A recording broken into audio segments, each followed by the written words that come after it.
Tudo ótimo. Então, Boa tá. noite. Tudo bem, graças a Deus. Ok. E contigo, professor? Tudo bem, tudo bem. E o Bento?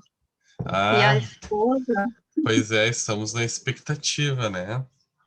A qualquer momento pode ocorrer. Importante eu dizer para vocês, avisar que eu vou, já combinei com a coordenação, né? De que caso eu precise me ausentar na semana que vem, já tem algumas atividades com as turmas que eu já deixei pré-estabelecidas, já passei para a Cristina, e eu vou adicionar ela nos grupos essa semana, tá? Para quê? Para facilitar nessa comunicação dela com vocês, caso eu esteja na semana que vem já de licença paternidade, que é uma boa possibilidade de ocorrer. Pode não ocorrer, tá? Mas aí já nós estamos preparados para isso, ok? Para vocês não estranharem, tá? Na Quem semana falou? passada nasceu o Bento, que é o filho de uma amiga minha. Então, o teu Bento já é o próximo. É. Teve a troca de lua, para quem acredita. Já nasceu um Bento, agora vem outro Bento. É isso aí. Tá na época dos Bentos. O teu é Bento também, né? Não é? Sim, o meu é Bento. É um pugzinho, né? Ok. Então, vou compartilhar a tela com vocês a nossa apresentação sobre a CT, né? A Terapia de Aceitação e Compromisso. E vamos dar seguimento, né? Para a nossa conversa, né? Nossa discussão sobre o assunto. A ideia hoje é a gente poder fechar, né? Pelo menos a parte epistemológica, o modelo de psicopatologia, poder falar sobre algumas técnicas, né? Para vocês terem uma ideia desta abordagem um pouquinho mais a fundo, né? Aí para isso eu vou retomar rapidamente algumas questões, porque a gente ficou muito tempo sem aula, né?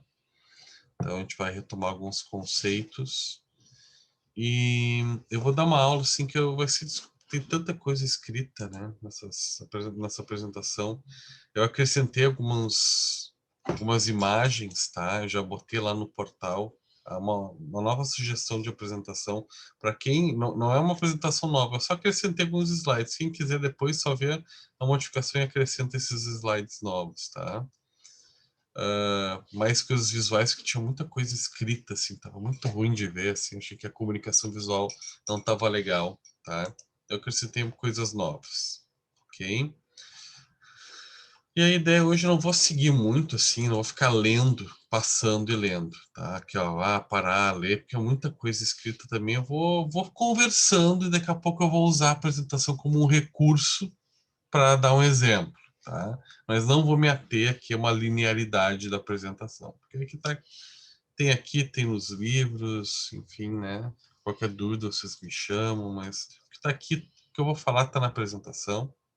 Então, o que eu vou comentar está na apresentação, está nos livros, né? Qualquer coisa vocês sabem que podem me perguntar também. Então, eu não vou seguir essa linearidade, que às vezes eu faço, né? Mas não é sempre. Então, a ideia é isso, a gente poder ter um pouquinho, eu vou retomar um pouquinho da história, assim, né? Tanto que eu vou deixar essa primeira página aqui, quem quiser depois ir seguindo e lendo, enfim, mas eu não estou seguindo aqui uma linearidade, tá? Só para avisar, tá? Vou ir comentando, vou ir conversando com vocês sobre essa abordagem, tá? Porque quando a gente fala de aceitação e compromisso, a gente tem que contar. É muito difícil tu falar sobre aceitação e compromisso sem ter o elo da explicação da história, né? Porque a gente teve aula sobre isso, antecedendo a abordagem focada em esquemas, mas quando a gente fala de ACT, a gente tem que retomar esse diálogo, porque ele é fundamental para a gente compreender a ACT, o surgimento da ACT, porque a ACT, eu diria que a abordagem, ou uma das abordagens mais características da terceira onda. Né? Se não é a abordagem que mais, assim, dá sentido para o termo terceira onda, né? Porque a ACT, quando tu fala de ACT, ela é uma abordagem muito baseada em figuras, em, em, em provérbios que a gente utiliza, né, em figuras de linguagem. A gente utiliza muito isso, né? Então, querendo ou não, quando a gente vai tratar deste assunto, assim, as terceiras ondas, uma das características é essa, né? A gente usa muitas metáforas, né? Então, vai ser uma aula muito baseada em metáforas, em experimentos que foram feitos em metáforas para a gente poder entender o processo, a concepção dessa abordagem e a forma de intervenção.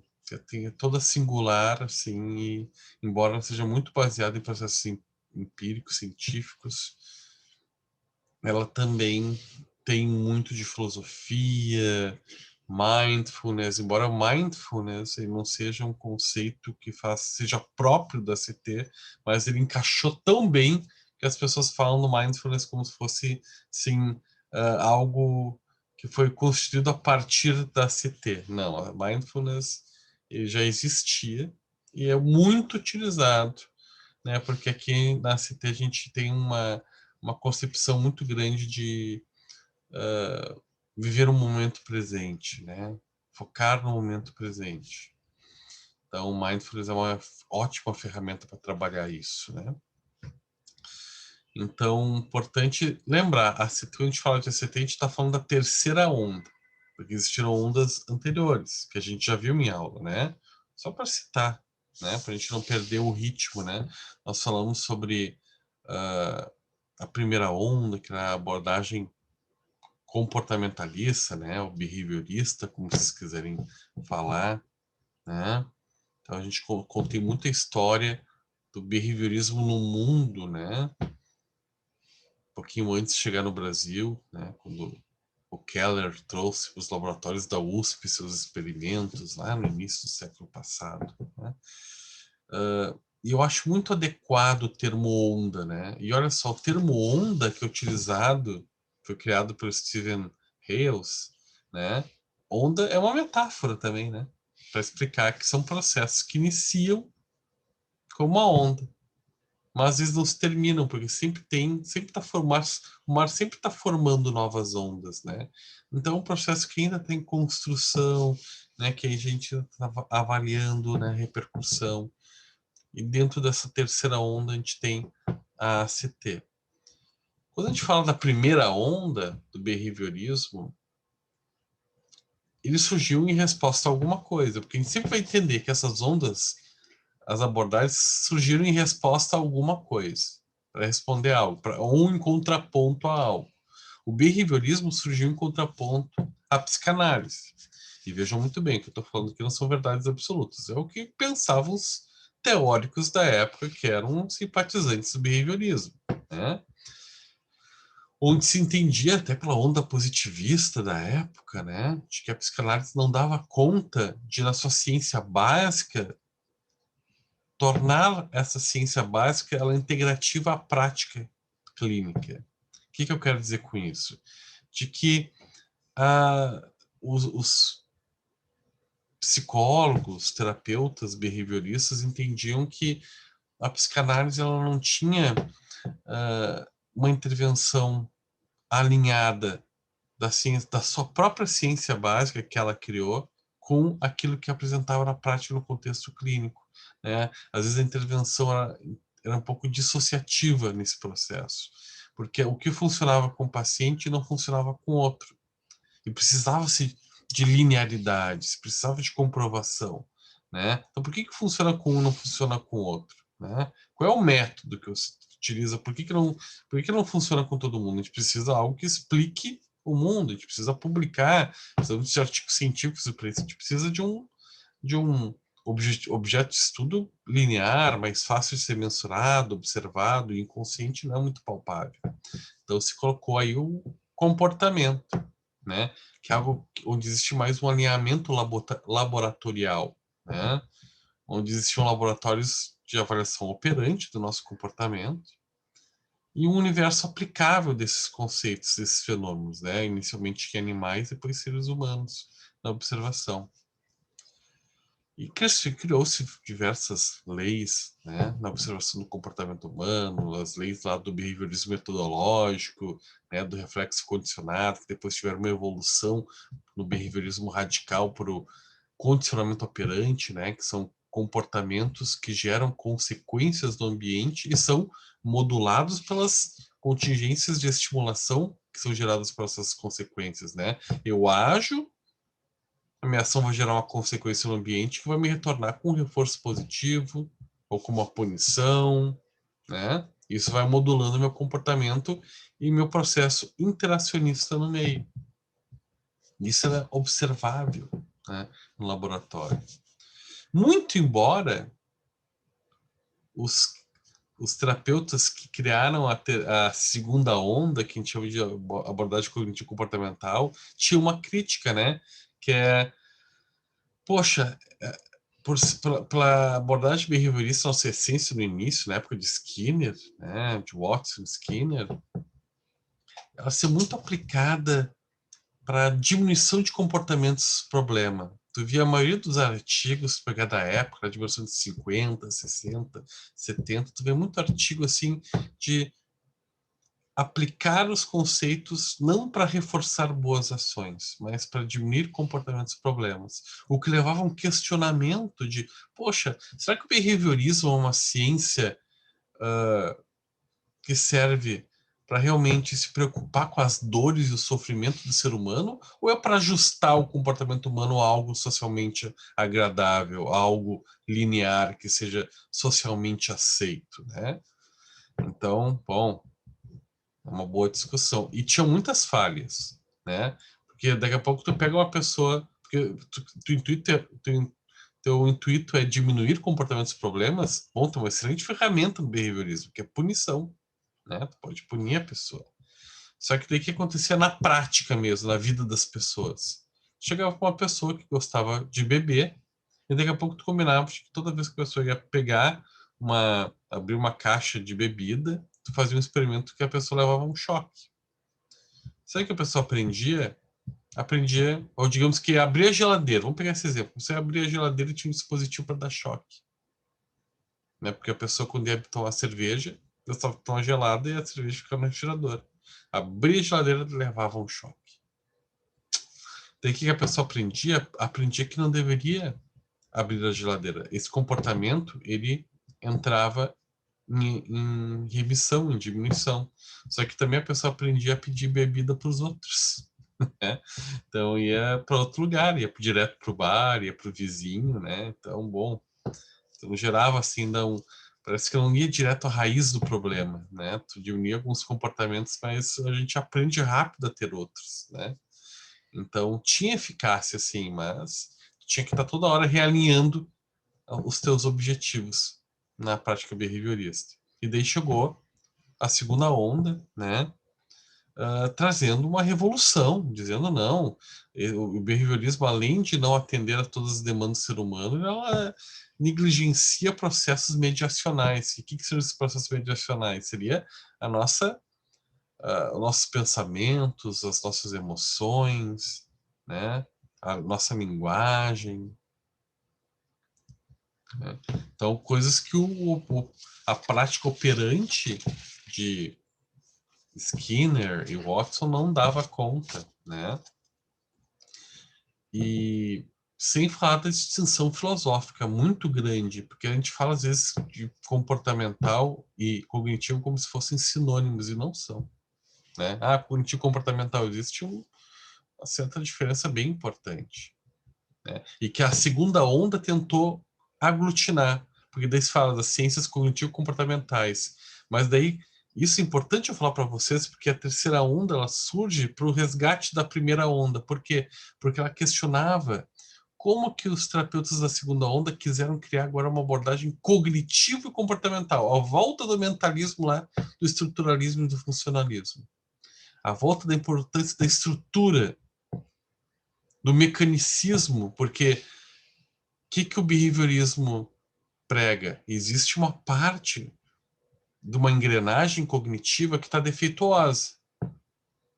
Pode ser um pensamento, pode ser uma crença central, pode ser uma emoção incongruente, que eu preciso reestruturar. Eu reestruturando, essa pessoa vai voltar a performar na sociedade, vai voltar a ser um cidadão funcional, sem dor, né? Com a diminuição da dor psíquica, podendo se voltar a trabalhar, né? Voltar a ter um convívio mais adequado e funcional com a sua família, enfim, né? Uma vida mais digna de ser vivida. Ok, né? Então, eu olhar um pedaço da pessoa, né? Da estrutura cognitiva do sujeito. E o behaviorismo, na sua já numa distinção filosófica bem grande, né? O behaviorismo é mais contextualista, né? É a relação interacionista do sujeito com o meio que gera os males, né? É o ambiente influenciando no organismo, né? O foco não está no organismo, como os cognitivistas gostavam de falar. O foco está na interação com o ambiente. E daí os behavioristas, perdão, daí os comportamentais queriam rebater dizendo não, mas é uma ciência cognitiva e comportamental. Porque a gente tem foco na cognição e no comportamento. Mas daí o pessoal da primeira onda dizia, tá, mas isso gera um debate e uma prática que, que não fecha. Porque quando tu vai perguntar para um cognitivo comportamental de segunda onda qual é o objeto de estudo, eles vão te dizer, é o comportamento. Porque no fundo, os terapeutas de segunda onda, o que eles querem? Modificar o comportamento, que é aquilo que é observável também. Então, os de primeira onda falavam, bom, mas essa também é o nosso objeto de estudo. Então, o que mudou? Em muitos estudos de eficácia, também começou a se verificar que quando tu ia avaliar as técnicas cognitivas e comportamentais do pessoal da segunda onda, bom, se via que o pessoal da segunda onda tinha muito sucesso, principalmente por causa das técnicas comportamentais. As cognitivas eram importantes e davam embasamento para alguns processos de mudança dos sujeitos, mas a eficácia maior se encontrava nas mudanças interacionistas do sujeito com seu meio, e não no monitoramento, na reestruturação de processos cognitivos. Daí isso levou algumas dúvidas para o pessoal e alguns terapeutas que praticavam a abordagem cognitiva e comportamental, que por muitos é visto como um monstrengo, um bicho de 7 cabeças tentando unir o que não é unível, né? O mentalismo e o behaviorismo, né? Então, assim, sem desmerecer esse processo, essa junção que ocorreu, essa revolução que ocorreu nas abordagens de segunda onda, nas que a gente chama até hoje de abordagens cognitivo-comportamentais, houveram alguns terapeutas, como Steve Hayes, que disseram, não, vamos... Houve algo de revolucionário mesmo, de importante na segunda onda, que foi a perspectiva, né, do pensamento, de alguns processos como linguagem, pensamento, serem as causas do adoecimento dos seres humanos, né? E que por mais que houvesse essa discrepância entre fatores, essa incongruência entre os fatores epistemológicos do behaviorismo e do cognitivismo que tentaram unir, ele pensou, não, vamos tentar unir de alguma forma. Vamos de alguma forma tentar fazer essa integração, porque houve uma revolução cognitiva que a gente não pode fechar os olhos e fingir que não foi importante, né? Uma revolução científica que trouxe aspectos cognitivos, como os pensamentos, uma produção de pensamento, querendo ou não, uma interpretação que o sujeito faz da sua realidade e que gera sofrimento. Como os cognitivistas sempre falaram, o problema não está no meio, está na interpretação que nós fazemos das nossas experiências, né? E querendo ou não, essa evolução, essa revolução cognitivista trouxe uma maior rapidez nas intervenções que se tinha antes das de primeira onda, né? Se tinha uma velocidade maior no processo terapêutico, na busca da diminuição da dor do ser humano. Então, lá não dá para desconsiderar. Então, o Steve Hales, ele tinha um grande sonho de conseguir fazer pegar aquilo que foi o mais importante do cognitivismo e traduzir ou reaproximar das práticas de primeira onda, da tradição operante de Skinner, do comportamento operante, aquele comportamento contextual, onde nós operamos no meio, geramos consequências e o meio gera consequências que podem gerar contingências de reforçamento, de punição. Como é que a gente faz para fazer essa integração e transformar isso tudo em behaviorismo? Tudo dialogar de novo com a essência da criação dessas ciências do comportamento de primeira onda. Foi o que ele começou a chamar de terapias contextuais, né? Onde ele começou a puxar essa parte da interpretação do pensamento e da linguagem verbal do sujeito, né? E trazer isso para dentro da análise do comportamento. E como que ele fez isso é o que a gente está vendo nessa aula, essa integração, né? Onde ele conseguiu pegar esse aspecto que foi o principal da revolução cognitivista e trazer como um comportamento as ideias, o pensamento, as palavras, a verbalização é um comportamento também observável, né? É um fenômeno observável. E daí, junto a isso, também se teve uma integração de questões filosóficas, espirituais, de relação terapêutica, né? Ou seja, as abordagens de terceira onda elas dialogam até com alguns aspectos da psicanálise. Por quê? Porque também se valoriza a relação terapêutica. A importância da relação, o terapeuta como fazendo também parte do meio estimulador, né, contextual das experiências do seu paciente, né? E a psicanálise tem isso, né, que se chama lá de experiências de transferência e contra-transferência. E aqui se também trouxe a importância disso, né? Você lembra quando a gente falou de reparação parental na abordagem focada em esquemas? É isso. E aqui também se tem esse processo da reparação, né? Então, são aspectos importantes que a gente tem que levar em conta, tá? E para a gente entender a entrada, né, deixa eu até já botar aqui. Deixa eu deixar aqui. A gente entender essa entrada, essa transformação da segunda onda e o retorno da primeira com algo mais, com alguma valorização daqueles fenômenos cognitivos que agora são vistos como processos operantes, como comportamentos, né? O verbo é um tipo de comportamento. Ele começou a criar algumas teorias, como é a teoria das molduras relacionais, que a gente vai ver um pouquinho melhor, entender um pouquinho melhor adiante, onde ele tenta explicar a linguagem e a cognição como um comportamento verbal.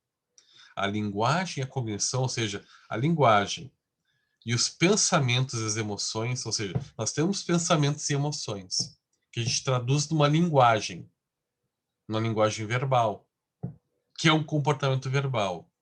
O Watson, lá na primeira onda, ele já falava que falar é agir, mas ele não abria mão do conceito de que não existia nada de mentalismo, né?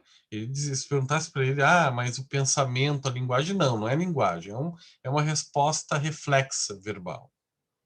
Aqui é diferente. Existe uma linguagem, existe um pensamento, existem emoções que são traduzidos pelo verbo. Nós verbalizamos de alguma forma. Que a gente vai chamar de comportamento verbal. Né? Porque não se pôde ficar calado dentro do sucesso da reestruturação cognitiva, né? Só que ele criou um nomezinho para isso. O nome é distanciamento cognitivo. onde se entendia assim que os pensamentos, como lá o Aaron Beck, né, o Albert Ellis traziam que pensamentos não são fatos. Pensamentos não são fatos, pensamentos são hipóteses a respeito da realidade. Inclusive, a dor vem daí. E o Steve Hales concordou com isso. Só que ele disse, e esses processos de pensamento são traduzidos numa linguagem. O foco tem que estar na linguagem e não no pensamento. Ficar tentando monitorar os pensamentos e mudar os pensamentos. Não, vamos entender essa linguagem que o paciente está nos traduzindo através do verbo, da verbalização, do que ele nos fala, o discurso, e por que está acontecendo? O que está acontecendo no contexto para ele verbalizar isso para a gente? E vamos agir no contexto, como um bom behaviorista. Né? E para isso o nome disso que ele deu foi distanciamento cognitivo. Né? Ao invés de tu observar a pessoa, o pensamento da pessoa, que é eu sou uma fraude, e todo processo que vem por causa disso, eu sou uma fraude, porque eu sou incompetente, medroso, isso significa que eu sou um péssimo profissional, e quando eu for falar para o meu grupo de colegas de trabalho, eu vou passar vergonha, por que eu estou fazendo esse trabalho, eu estou aqui desagradando a vida das pessoas, estragando a vida das pessoas nesse trabalho, ok. Ele vai ficar nesse processo de pensamento da pessoa, né, que são as ativações, né, porque uma crença central de sou uma fraude vai gerar vários pensamentos por causa disso. Eu sou uma fraude. Daí vai vir pensamentos lá no trabalho dele, de que eu sou uma fraude, então vou fazer mal o meu trabalho, vou apresentar mal meus trabalhos, vou levar meu trabalho à falência, as pessoas não vão gostar de mim, é o fundo do poço, né, o que eu estou fazendo aqui? E daí você vai ficar nesse ciclo, onde a pessoa dificilmente sai, mesmo tentando reestruturar cognitivamente, monitorar os pensamentos da pessoa, a pessoa entender esse processo, a pessoa muitas vezes tem dificuldade para conseguir não só monitorar, mas reestruturar, mudar esse processo cognitivo. Ele começou a pensar que, não, ao invés de fazer isso, ok, vamos admitir que a pessoa tem um pensamento que é uma fraude. Mas vamos criar uma dúvida a respeito dessa linguagem que ele utiliza quando ele me verbaliza isso. O sujeito vai falar, eu sou uma fraude. Daí tu vai pensar, será mesmo que tu é uma fraude? Vamos observar esse teu comportamento verbal que tu está me trazendo, de ser uma fraude. E a ocorrência. Em que situações, que contextos tu acha que tu é uma fraude?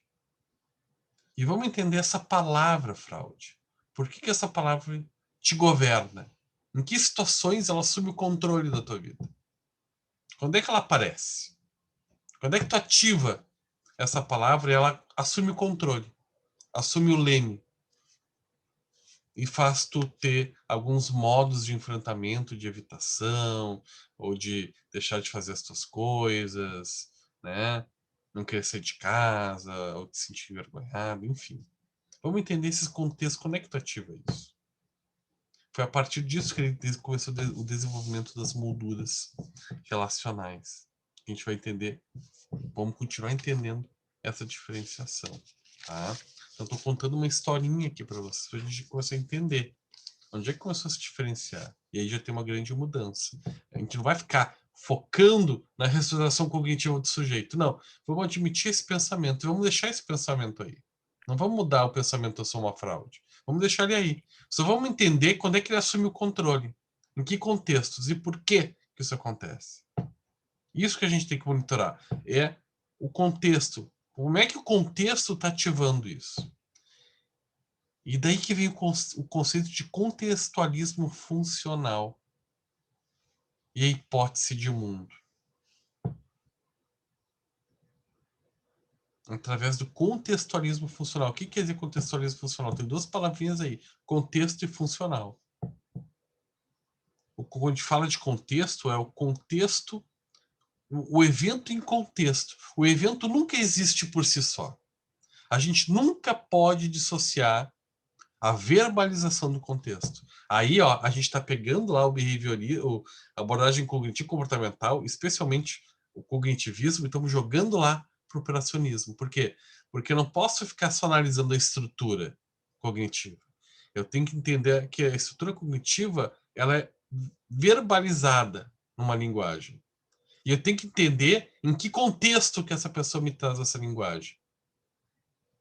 Porque nenhum fenômeno de linguagem, de uma atribuição que um sujeito faz de si mesmo, ocorre por acaso. É sempre num contexto que ela é ativada. E o contexto faz toda a diferença. O contexto é o que influencia. Algo que o sujeito aprendeu e associou. Lembram lá do behaviorismo metodológico, onde a gente associa estímulos incondicionados, né? Um estímulo incondicionado com neutro, enfim, essas associações de estímulos a gente vai aprendendo, é isso. Onde é que tu aprendeu que tem uma fraude? Em que momento que realmente essa pessoa começou a associar essa palavra fraude a ela mesma? Então, nunca é o evento verbal em si sozinho, dissociado. Tem um contexto. Nada é em si. Tudo acontece em diferentes contextos.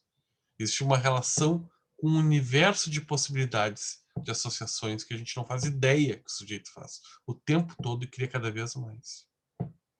E o critério de verdade, de workability, ou seja, o quanto eu consigo tornar isso visível para o sujeito e trabalhar de forma pragmática isso com o sujeito. E para vocês entenderem isso que eu estou falando, eu vou pegar aqui um exemplo da cadeira, que muitos terapeutas da CT trabalham. É uma metáfora muito conhecida. Isso aqui, o que é para vocês isso aqui? Alguém se habilita? Descrever o que eu estou enxergando? Através da linguagem? Uma Uma cadeira quebrada? Uma cadeira quebrada, né? Ok. É, uma cadeira quebrada. Uma Tá. cadeira Uma cama arrumada. Uhum, Uma cama arrumada. Uma cama arrumada. Mas ok, vamos nos focar nessa cadeira mesmo. Cadeira que nos interessa. Uma cadeira de madeira quebrada, pintada de verniz. Tá. Sendo muito sincero, se eu quisesse vender essa cadeira para vocês, quanto que vocês acham que eu deveria cobrar? Quanto que vale essa cadeira? Deveria dar ela, né, professor? Porque... Deveria dar, né? Para mim, que costumo arrumar tudo, R$20. Para mim, não precisava nem oferecer, porque eu não ia querer hipótese alguma. Tá. Ok. Eu não ia querer. Ok. Pelo preço que tá a lenha, dá para cobrar uns 5 pila na cadeira aí. Estaria bem caro. Ótimo, já pensou na utilidade aí, ó, viu? Temos uma no fim das contas, cada Mas colega tá com colocando verniz, seu... não dá? Hã? No fim Tá das com contas, verniz, não dá para queimar? Pois é, não sei. Pode estar com verniz. No fim das contas, cada colega tá colocando o seu contexto para a questão da aquisição ou venda da cadeira, né? Quer falar dessa questão da contextualização, tá aí, né? É. E tu, Lucas, tu gostaria de ter essa cadeira? Eu sou do time da colega que conserta tudo, eu gostaria. Acho uma cadeira rústica... Vale o esforço. Quanto é que tu me pagaria para ter essa cadeira rústica? Sendo bem sincero, tá? Entraria nessa dos R$10 também. R$10, tá. Ok. E se eu falasse para vocês, considerando que é verdade, que esta aqui foi a cadeira, uma cadeira onde sentava para realizar seus atendimentos o Sigmund Freud.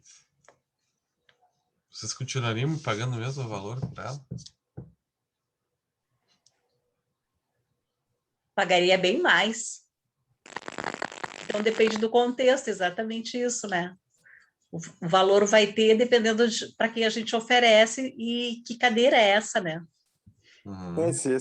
Esse vínculo emocional na real, é mais um golpe de marketing, né? É bem funcional. Professor, mas também assim, ó, se a pessoa que tu está vendendo, tu está ofertando, não sabe quem é o Sigmund Freud, também não tem muito sentido. A pessoa tem que saber quem foi ele na história para atribuir, né, uma relação. Então tem que ter prova que tentou aí, né? Também, não, né? Para valorizar. Tem que ter prova, concordo com vocês. Vocês concordam comigo que o que eu fiz? Eu mudei a cadeira em si? Minha ação foi em cima da cadeira para vocês mudarem a valorização que vocês têm sobre ela? Não. Foi na matéria que eu agi? Foi na palavra cadeira?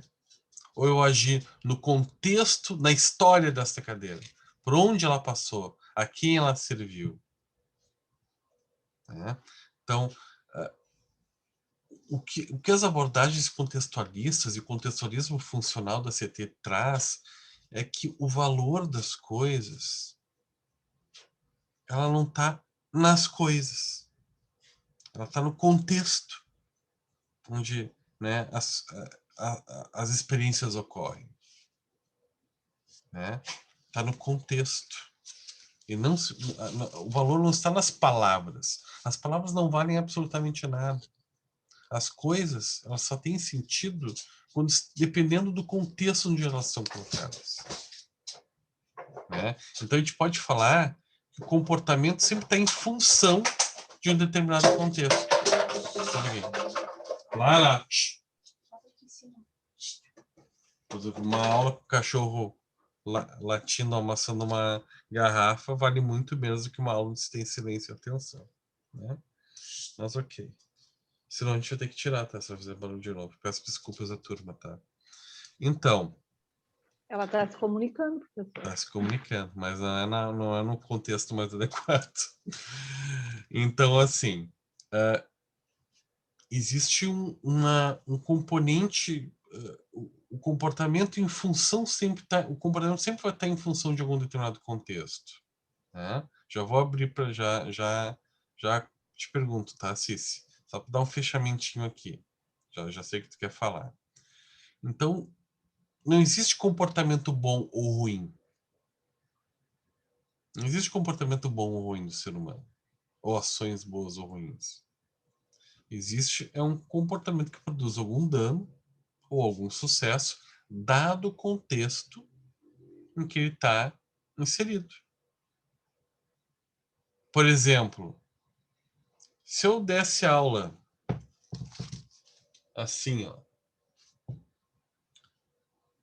A gente tivesse aula hoje, presencial, tá? E eu chegasse assim. Que juízo vocês fariam de mim?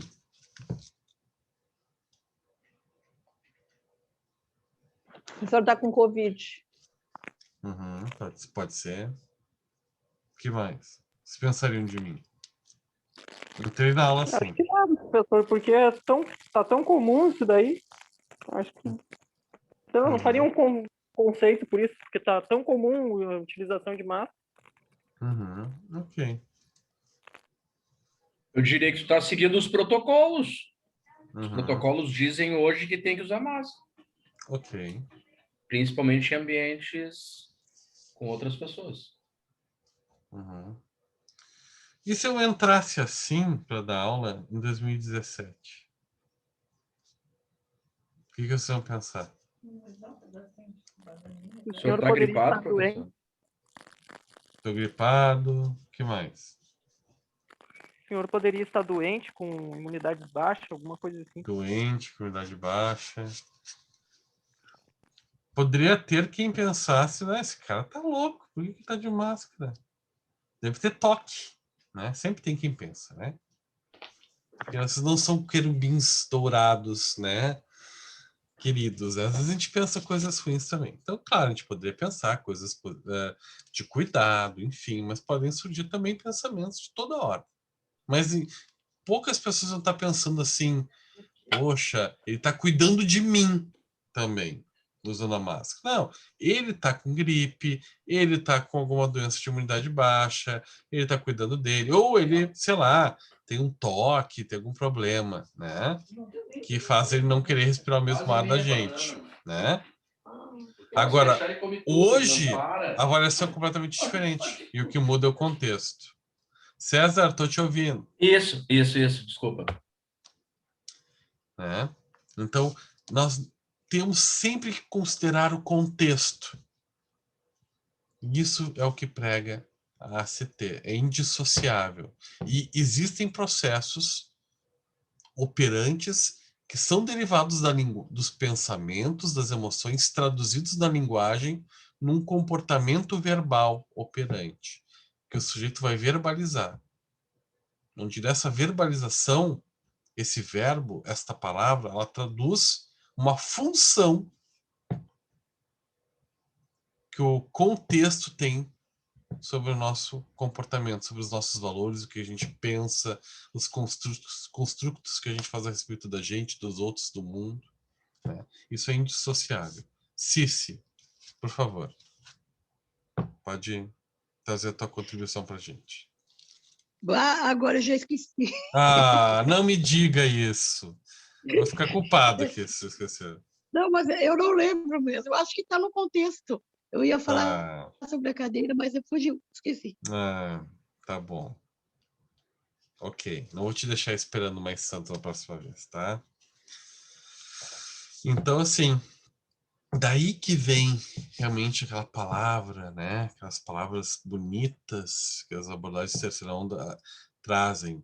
Tem muita, assim, uma coisa muito importante, tem muita coisa comercial nessas abordagens de terceira onda. Tem muito nome difícil para coisa simples, tá? Então, só para desapavorar, porque se eu começar a ler, vão ver muita coisa, muita conta matemática para coisa simples, né? Que não precisa ser tão complicado de entender, né? Então, vocês vão ver lá a teoria das molduras relacionais, né? Que é a explicação operante dessa linguagem, né? Que o Steve Hales trouxe, né? Da linguagem, né? Que está representando os nossos pensamentos e emoções para o mundo operante, onde o verbo, a verbalização dos nossos pensamentos e emoções são um comportamento que é influenciado pelo contexto. E por isso, a gente, essa verbalização ela pode estar traduzindo ilusões que a gente criou a respeito de nós e do mundo, onde esses verbos que a gente cria, essas verbalizações acabam nos governando sem necessariamente estarem compromissados com a verdade, com aquilo que realmente é, aquilo que nós somos, a nossa essência e para onde nós queremos ir com o nosso propósito, né? E tudo depende muito do contexto. O contexto é o que realmente vai transformar essas nossas relações, né? Na situação da cadeira ali, Fernando, por exemplo, quando tu tinha colocado na situação da fraude, tu é uma fraude, um incompetente, por exemplo. Isso aí, digamos que uma criança tenha escutado isso aí da mãe quando era pequena, e isso aí ela vai levando cada vez que ela se coloca nesse tipo de situação, de contexto, isso aí vai despertar nela de novo. Digamos que na cadeira, na metáfora que tu usou, por exemplo, se tu colocasse já chegando para nós que aquela cadeira de três pés lá foi a cadeira que foi usada pelo Sigmund Freud. E a gente olhasse aquilo ali. E depois tu dissesse assim para nós que era mentira, né? Que não era aquela cadeira. Provavelmente daqui a 10 anos, 15 anos, 20 anos, se a gente olhasse essa cadeira de três pés, de novo, a gente voltaria a pensar que poderia ser aquela cadeira do Sigmund Freud, mesmo sendo uma mentira. Então, o poder que a palavra e que a linguagem tem, né? Isso Aí. pode A gente acabar vai associando para vários contextos, né? Associando para vários contextos. Tu pode acabar mesmo sabendo que não é verdade. Teve uma aula onde teve esse tipo de associação por alguns segundos. Pode ficar esse registro dentro de ti. Às vezes a pessoa não sabe nem explicar porque a gente está toda hora criando implicações combinatórias na nossa mente, né? Associando. E aí uma das estratégias que de repente que não deve ser usada nisso aí é a própria evitação e a fuga, né? Tu evitar isso, né? Porque isso aí tu vai escutar, isso aí tu vai lembrar, isso aí vai estar na tua memória. Então, até que ponto tu evita? Até que ponto tu foge?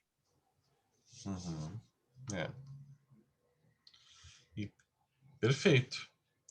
E essas associações que se cria, né, nessa nossa observação do meio, é o que se chama de teoria dos quadros relacionais, as propriedades dos quadros relacionais, né, ou molduras relacionais. Né? O que seria isso, né? Por exemplo, para a gente entender isso, eu vou trazer aqui um experimento, antes de entrar em teorias, né? Cici.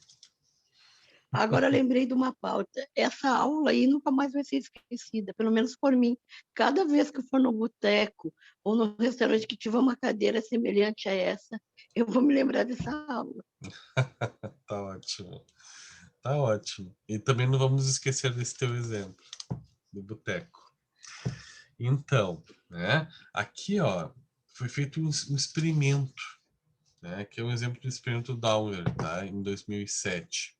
Foi feito para comprovar a influência das propriedades relacionais no aprendizado, né? Ou seja, existe um campo de equivalências de estímulos que nós fazemos, né? A gente chama de relações assimétricas, arbitrárias, contextuais. O que é isso, né? Os cachorros, os animais, eles conseguem fazer inter-relações das coisas, né? Relações não arbitrárias, né? Ou seja, coisas físicas. Eu comparo uma bola grande com uma pequena, eu sei qual é a grande, eu sei qual é a pequena. Agora nós fazemos comparações não arbitrárias também. Ou seja, relações que a gente implica, a gente chega a diversas conclusões a partir de um enunciado, baseado em experiências anteriores nossas. Está muito ainda no ar que eu estou falando, e eu sei. Tá? Por exemplo, eu trago uma regrinha para vocês. Eu digo que A é menor que B. A é menor que B. E eu treino o cérebro de vocês para entender que A é menor que B. Muitas vezes o cérebro de vocês começa a já querer entender também que, já como A é menor que B, possivelmente A é menor que C também. Porque C vem depois de B. E C, então, deve ser maior que B. E com certeza C é maior que A. A gente começa a criar essas regrinhas aqui a partir de um primeiro enunciado. E só os seres humanos fazem. Essas relações, né, entre estas colocações, relações arbitrárias. Né? Foi feito um estudo para comprovar isso. Essas relações. Quando tu diz que A é o oposto de B, a pessoa já pensa. E tu fala que o A é aversivo, o A é ruim, A é o oposto de B. E A é ruim, tu já pensa, então B não é ruim. Se o A é o oposto de B e o A é ruim, então o B não é ruim. Né? Então ele é reforçador ou é neutro, mas é uma conclusão que tu chega, baseada na tua experiência, não quer dizer que seja algo real. Ainda assim, eu vou botar aqui, eu estou pulando alguns aspectos da apresentação. Por exemplo, tu pode falar assim, num contexto machista, num contexto social, numa mesa de bar de pessoas machistas, tu fala, a Luciana é mais forte que Sebastião. Os conhecimentos relacionais o quadro relacional que vem de aprendizado, já embutido junto nessa mesa então Luciana deve ser muito forte mesmo. Ou o Sebastião deve ser um fracote. A Luciana ser mais forte que o Sebastião num contexto machista. Né? Porque o contexto é machista, as conclusões, as derivações dessa regra relacional vão ser baseadas num pré-aprendizado machista. E vai ser verbalizado coisas machistas a respeito disso. Comportamentos machistas. Se eu perguntar para vocês o que é maior, é a Estátua da Liberdade ou é a Torre Eiffel? Alguém se habilita? Dá um chute. Quem acredita que é a Estátua da Liberdade. Estátua da Liberdade? Alguém discorda do colega?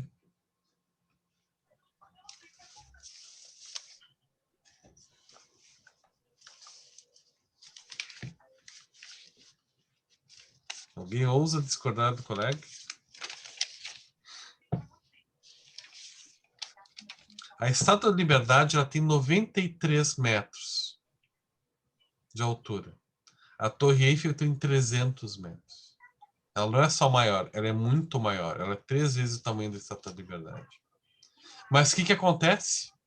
A gente não está analisando o material. Está muito longe do material. A pergunta que eu perguntei é material. Mas a régua relacional que a gente cria é das palavras que a gente escuta durante a vida. Estados Unidos é uma potência. Estados Unidos é um dominador econômico no mundo.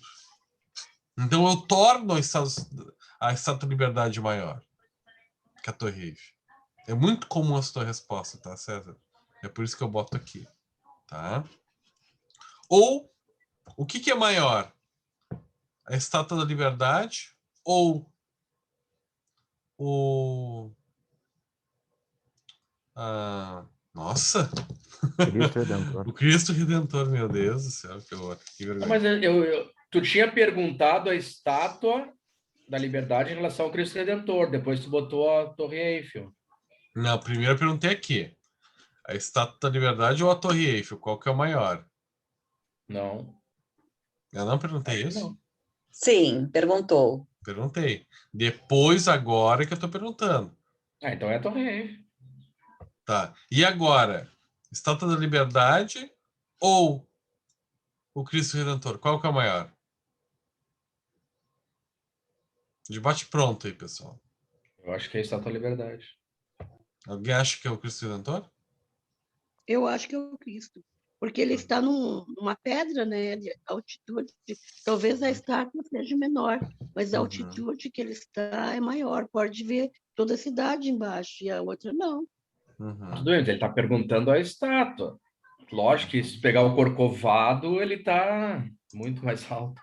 Mas, pois é, para te ver, eu já percebi a paisagem atrás. A Vanessa acha que é o Cristo. O Cristo Redentor não é só menor. Oi. O Cristo Redentor. Oi, prof. Oi. Oi, a Ana Paula. Oi, Ana Paula. Se for pensar num contexto histórico, não é o Cristo. É. O Cristo Redentor, ele não é só menor que a Estátua da Liberdade. Ele é bem menor. Ele é 3 vezes menor que a Estátua da Liberdade. O Cristo Redentor, ele tem um tamanho, ele é menor que a Arena do Grêmio, que é gigantesco, que é lindo, né? Ele tem 38 metros, enquanto a Estátua da Liberdade tem 93. Mas daí o que pode estar entrando também na nossa avaliação? Aspectos, de novo, da palavra, do contexto amoroso, nacionalista, do amor à pátria, que pode se influenciar, obnubilar a nossa avaliação, né? Enfim, não vou ficar aqui fazendo outras comparações, né? Então, existe sim, né, um fator aí, né, que a gente tem. Como é que a gente explica essa correlação que a gente faz? Que não é baseado em fatos, é em verbalizações que a gente ouve, coisas que a gente aprende durante a vida, né? Teve um experimento que foi feito pelo Dolker, tá, em 2007, que era assim, era um computador, eram colocadas essas bandeirinhas com esses símbolos, tá? Primeiro era apresentado essas 3 primeiras bandeirinhas. Depois, esse outro símbolo com essas 3 outras bandeirinhas. Depois, esse outro símbolo com essas outras 3 bandeirinhas. Primeiro se apresentava essa, eles tinham que escolher qual era a bandeirinha que dava ponto quando tu clicava. Era uma bandeirinha aqui nesse primeiro exemplo aqui, ó, tô vendo o cursor do meu mouse, ó, nesse primeiro aqui, tinha uma bandeirinha que dava ponto, que era justamente essa do meio.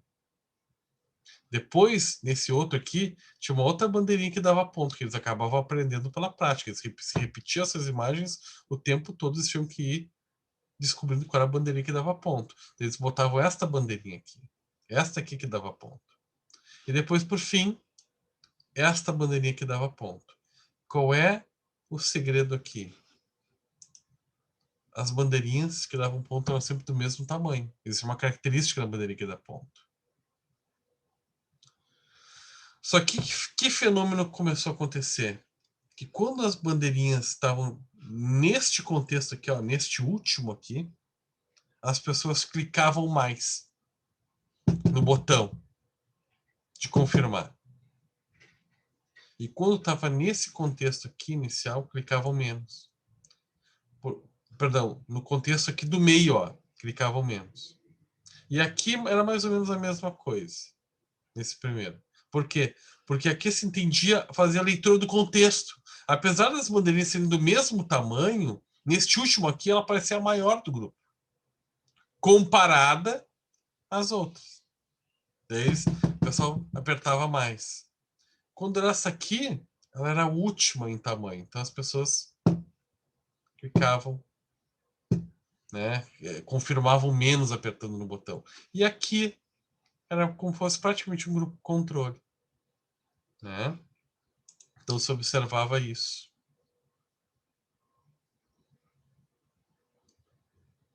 Ok?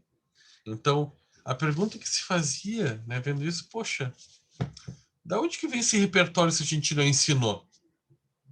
Né? Bom, a gente ensinou, o exercício mostra qual é a bandeirinha que funciona, que é a certa, né? Que dá ponto. Mas essa insistência de ficar clicando mais, que todos, a grande maioria fazia para essa bandeirinha daqui, deste grupo, da onde que vem esse repertório se a gente não ensinou?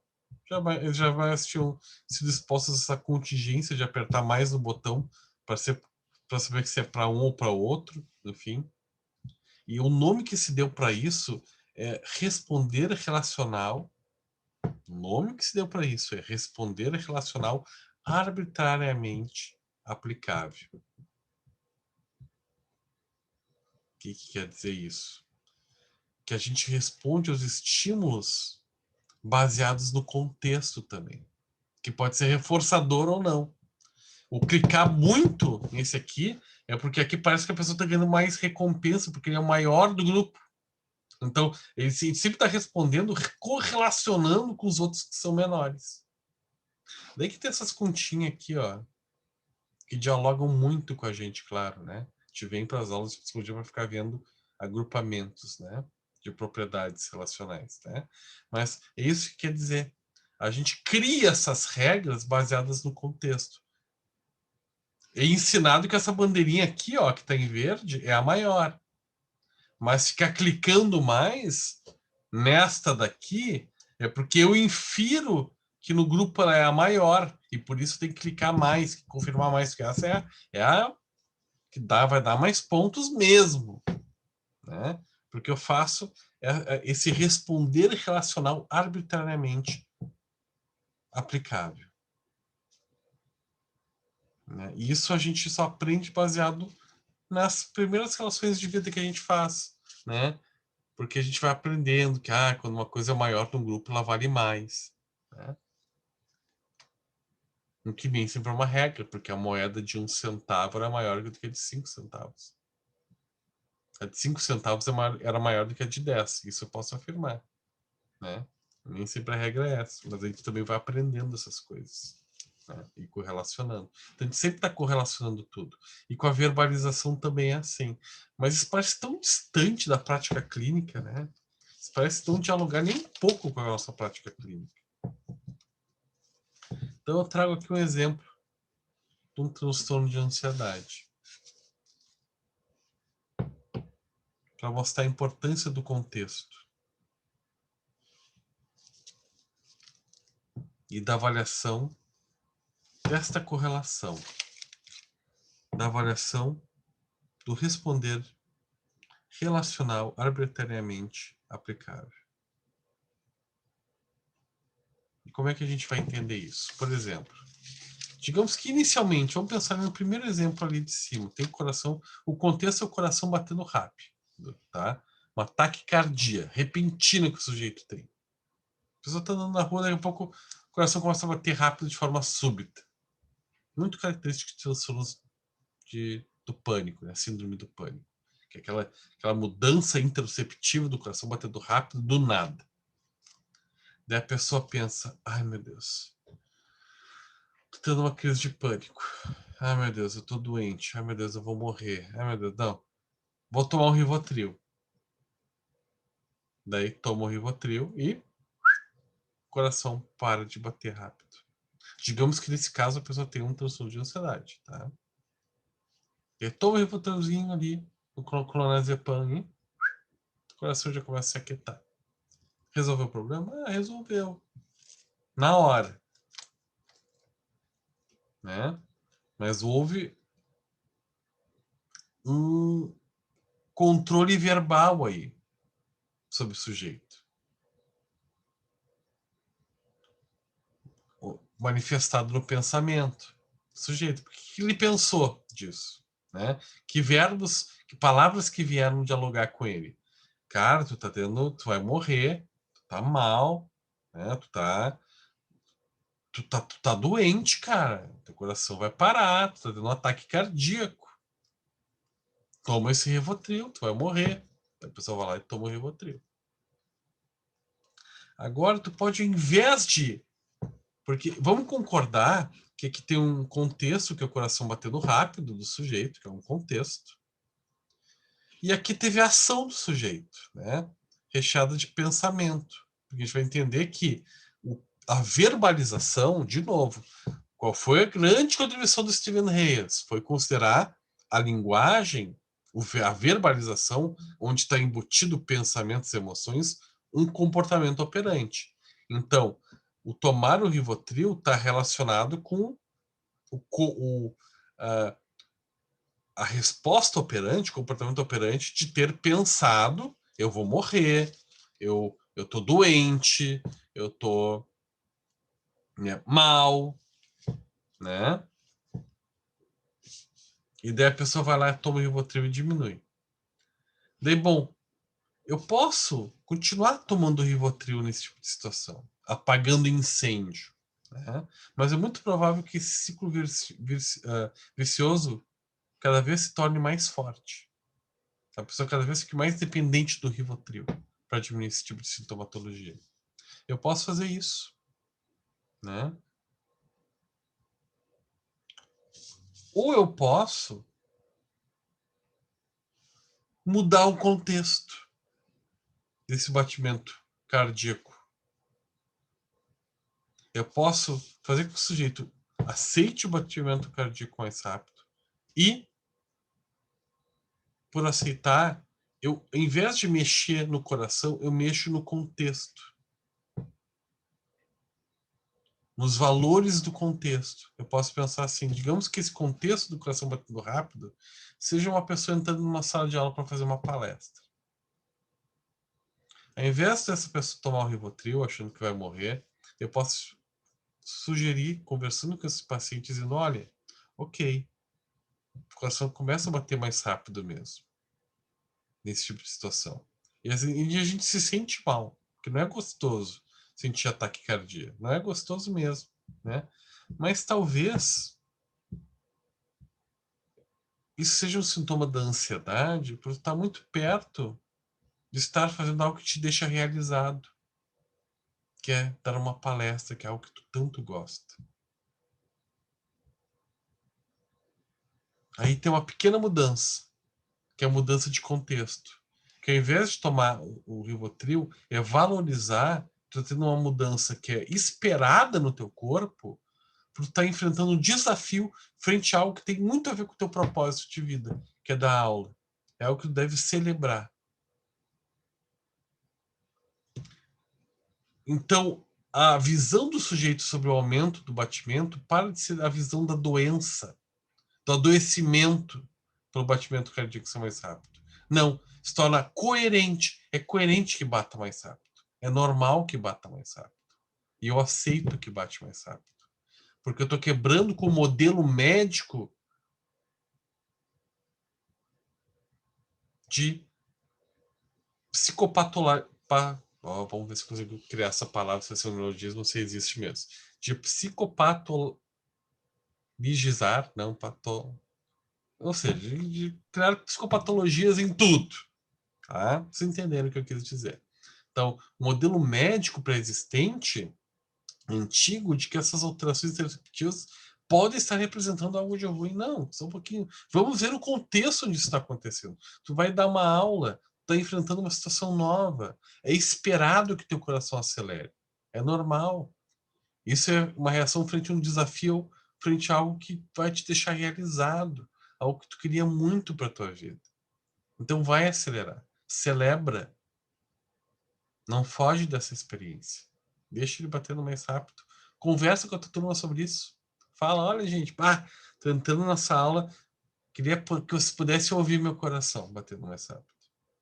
Até me perdoem se eu estiver ofegante, porque eu estou emocionado. Aí tu tá mudando aqui a fuga, o modus, o resultado é tu sair da esquiva e da fuga e tu trazer a coerência. E a pessoa entender que ela está no lugar certo na hora certa. E que tudo que está acontecendo é natural.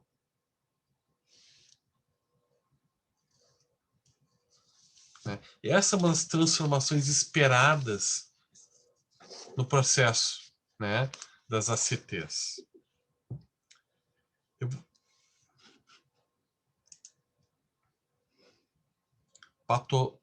Patologizar. Obrigado, Thiago. Obrigado. Hoje eu tô com a língua enrolada. Parece que ó, mas não, tá? Não é hora, só depois que nascer. Gratidão. Vou deixar aqui aberto aqui no canto como índice, quando quiser usar de novo, ó, patologizar. Obrigado. Vamos fazer um intervalinho, então, e na volta do intervalo, tá? A gente segue com o conteúdo, ok? Tá bem, pessoal? Agora são 20h19, voltamos às 20h40. Ok, professor. Daqui a pouco.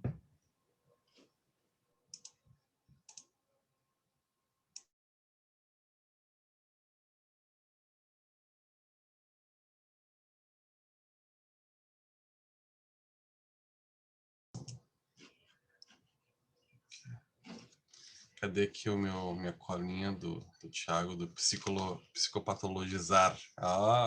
Repeti tanto no intervalo que agora eu não esqueço mais. Psicopatologizar.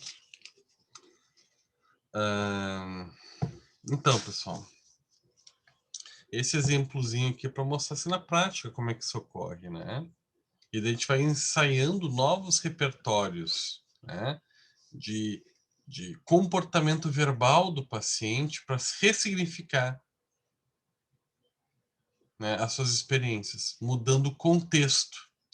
E não mudando a visão de que o coração, né, tá batendo rápido, de que se sente mal com isso. Ok, o coração aumenta, batimento cardíaco, vai ter taquicardia, tu tá tendo taquicardia, ok, isso te gera um mal-estar, mas isso ocorre porque tu talvez esteja ansioso, porque tu está num contexto, né, de enfrentamento de uma situação que tu tanto queria, de autorrealização, né, na tua busca de autotranscendência, na tua vida, na busca de propósito, era né, algo que tu queria muito para ti, né? Bom, isso já traz coerência para essa relação e não a busca de evitação, porque na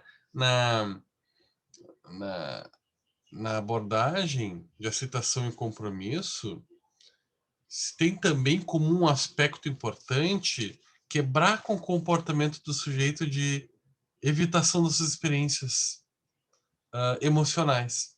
Porque daí acontece, a pessoa teme tanto as verbalizações ruins que se diz através da linguagem, que se auto-infere, que ele começa a fugir dessas experiências, por serem aversivas. Acaba ativando processos de controle emocional, ou seja, de tentar fugir, porque sentir emoções ruins é uma punição e não é algo constituinte da vida, né? E isso, a maioria das vezes, ocorre por questões de equivalências de relação assimétricas mal feitas, em contextos indevidos. Aqui a gente tem, né, essas relações assimétricas, né, nos quadros colacionais, né? Então, às vezes a gente faz combinações aqui que não são devidas, que não estão relacionadas a uma combinação original. Por exemplo, a gente tem A maior que B. Eu poderia criar aqui nesse A maior que B um pressuposto de um pressuposto correto, tá? Eu sou filho do meu pai. Então, meu pai é filho do meu avô. Ok. Ok, faz sentido, mas nem sempre as relações são tão simétricas assim. As conclusões não são simétricas desta forma, né? Por exemplo, eu poderia ter uma relação inicial onde, bom, o teu avô, ele é mais sábio do que o teu pai. Ok, daqui a pouco isso é uma verdade. Teu avô era mais sábio que teu pai, embora isso tenha embutido várias palavras, várias verbalizações que estão aí para, de uma forma reducionista, avaliar algo que é muito complexo. Mas ok, vamos validar isso aí. Teu avô era mais sábio que teu pai. Então, o meu pai é mais sábio do que eu, porque tem que obedecer essa regra, então o mais velho é sempre mais sábio do que o mais jovem, né? Então isso quer dizer que teu tataravô era muito mais sábio do que teu pai. Porque se a gente seguir essa regra, daqui a pouco a gente vai chegar a pensar que teu avô é uma pessoa muito pouco inteligível, porque se um é mais inteligente, mais sábio que o outro, a gente tem que obedecer essa regra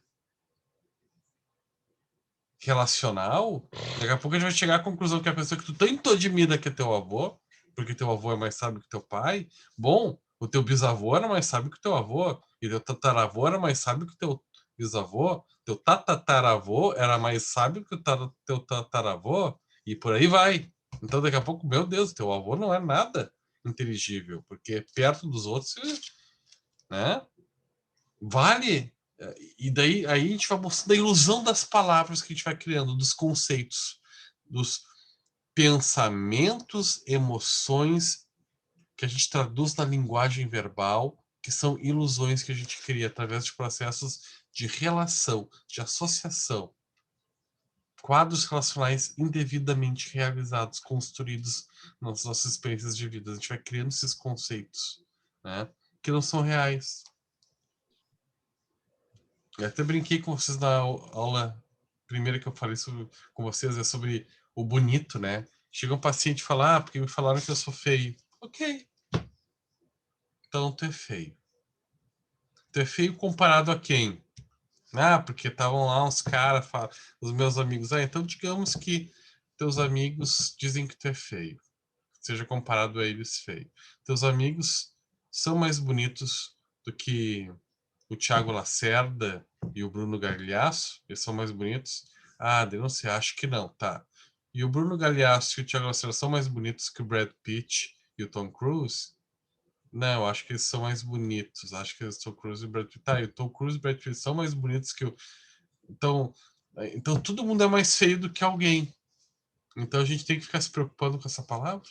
Ela faz sentido? Ela tem sentido? Essa palavra?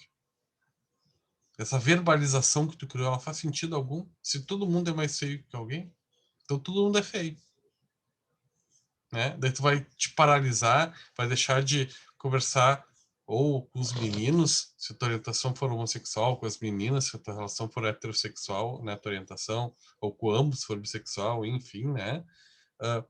Por causa dessa palavra? Vai te paralisar por causa disso? Vai deixar que ela seja uma barreira, que ela gere travas comportamentais na tua vida? Então a gente pode usar esses quadros relacionais até a favor da terapia, para mostrar a ilusão das palavras para o paciente. E mostrar... Tem até jogos de palavras, e isso é uma técnica que a gente utiliza, né? Que até acho que eu também fiz com vocês na primeira consulta, onde o leite, se a pessoa ficar repetindo várias vezes, vira tilei. A vaca vira cavar.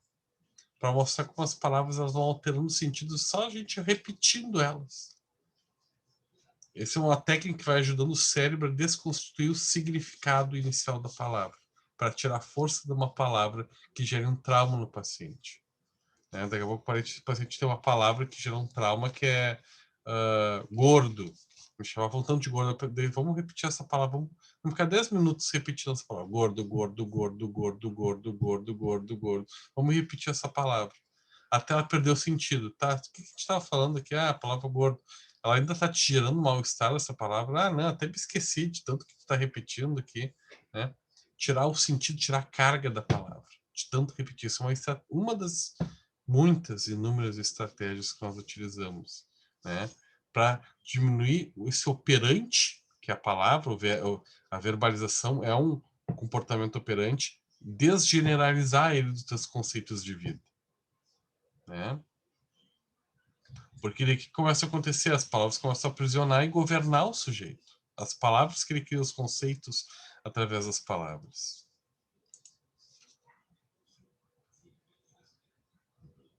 Ó, a Fátima trazendo uma importantíssima contribuição. Ó.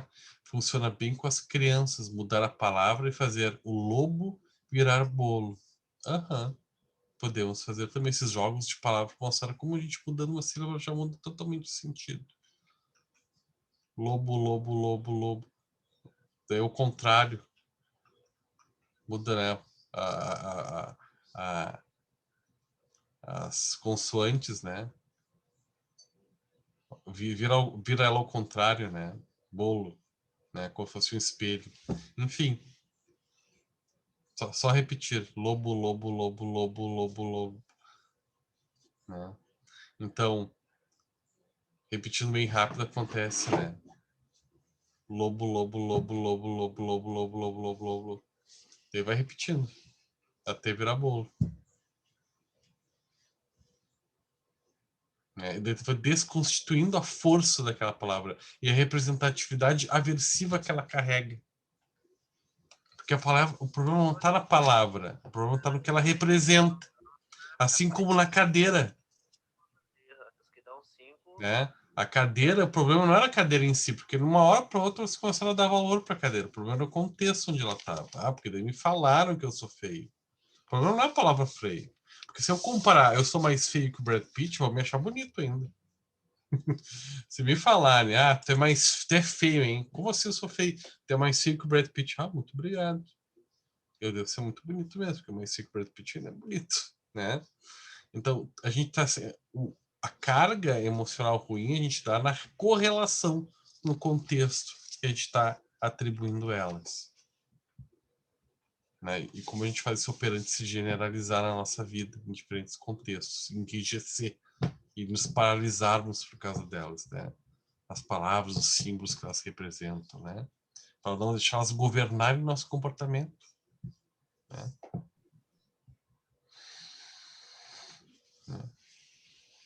A gente não sofre pelas palavras, a gente sofre pela descrição que a gente faz delas, né? O que elas estão representando aí, né?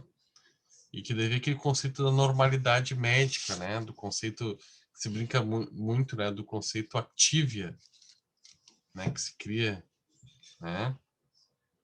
De que a gente não pode sofrer, né? A gente tem que estar sempre se sentindo bem, né? Normal é se... Como é que era que a Dira Paz falava? Normal é se sentir bem, né? Será que é? A gente sempre está se sentindo bem. Que carga essas palavras trazem, né? De não poder se vulnerabilizar nunca, de que a gente tem que fugir das sensações ruins o tempo todo, a gente não pode assimilá-las, a gente não pode ouvi-las, né? Então, que carga, né, que isso traz, né? Essa normalidade médica e a carga que está por trás disso, né? As contingências desses processos, né? Normal é se sentir bem. Então, quando eu não estou bem, eu estou anormal. Opa, então tem algo de errado comigo quando o meu coração acelera. Não vou mais para academia. Né? E daí isso me traz de novo aquele exemplo que a gente viu anteriormente aqui. E daí a gente começa a construir essas alternativas aqui, né? Que a gente vai chamar de contingências concorrentes. Formas alternativas de avaliar o contexto. Para fim da gente poder conviver melhor com as alterações emocionais, físicas, conviver com elas, sem ter que alterá-las, sem ter que ter o trabalho de ficar toda hora monitorando, reestruturando as cognições. Não, vamos mudar o contexto em que elas acontecem, para ressignificar o contexto. e aceitar melhor as mudanças que o meu corpo, que os meus sentimentos trazem na minha vida, que são, na maioria das vezes, inevitáveis. Tá? Ou seja, ao invés de pensar como é ruim esse pensamento, pensar, bom, ou como é ruim esse batimento cardíaco que acelera, não, vamos pensar em que lugar que essa pessoa vive que gera isso. O que está acontecendo? Né? Qual é a contingência disso? Será que essa pessoa vive se auto-subjugando, se auto-sacrificando no seu contexto de vida? Né? Ou dentro do trabalho? Qual é o contexto de vida dessa pessoa? Por que isso está acontecendo? Vamos atuar aí no contexto. Né? Daí vem a intervenção, essas intervenções. E a intervenção vai seguir um modelinho também, que é muito importante.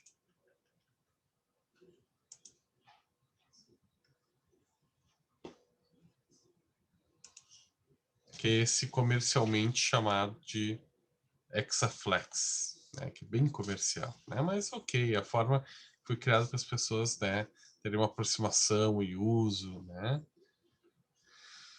Então, para a gente poder entender esse conceito, então a gente vai conversar um pouquinho sobre esse modelo de intervenção, que vai unir processos de metáforas, de uso de metáforas, né, para transformações de funções verbais e também de exercícios experienciais. A gente vai trabalhar a função direta das palavras. Tudo com o intuito da flexibilização cognitiva. Perdão, eles não usam muito cognitivo, mas é cognitivo. É flexibilização psicológica, né? Mudar a classe de respostas verbais, que eles chamam, né? E para isso existe esse hexágono aqui. Por trás desse hexágono tem uma pirâmide ali no meio. Se vocês observarem, tem uma pirâmide dentro de um hexágono, né? Por quê? Porque aqui em cima a gente fala de momento presente, né? Que é o self como contexto, momento presente. Quando a gente fala de aceitação e defusão, né?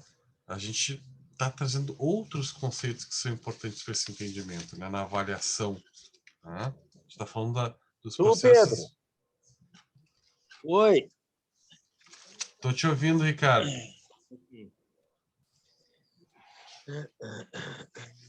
Oi, Ricardo, ficou aberto aí teu áudio. Só para te avisar.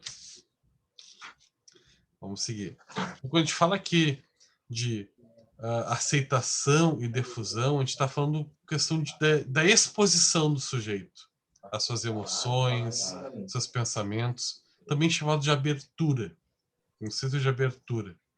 E aqui, valores e comprometimento são processos de engajamento. Então, tem um triângulo aqui, que é o momento presente, a abertura para aceitar os nossos processos de verbalização e as contingências emocionais que eles vão abrir na gente, e de engajamento.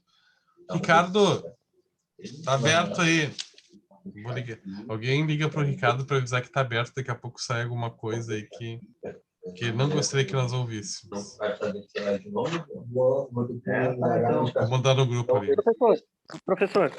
Oi, tá o senhor aberto mesmo aí? Consegue mutar. Acho que o senhor consegue mutar. Ah, eu consigo, né? Consegui. É verdade.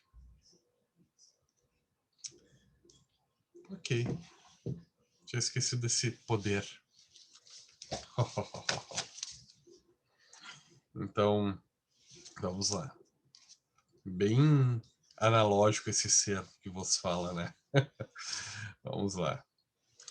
Então, nós temos aqui um triângulo, né? Que é momento presente, que é a abertura a receber essas verbalizações e aceitar e tentar compreender sem nos fundirmos com a palavra, sem deixar que a palavra nos defina, mas tentar entender essa palavra que está surgindo, essa verbalização que a gente cria, né, das nossas experiências, tentar analisar isso de fora e a questão do nosso engajamento, né?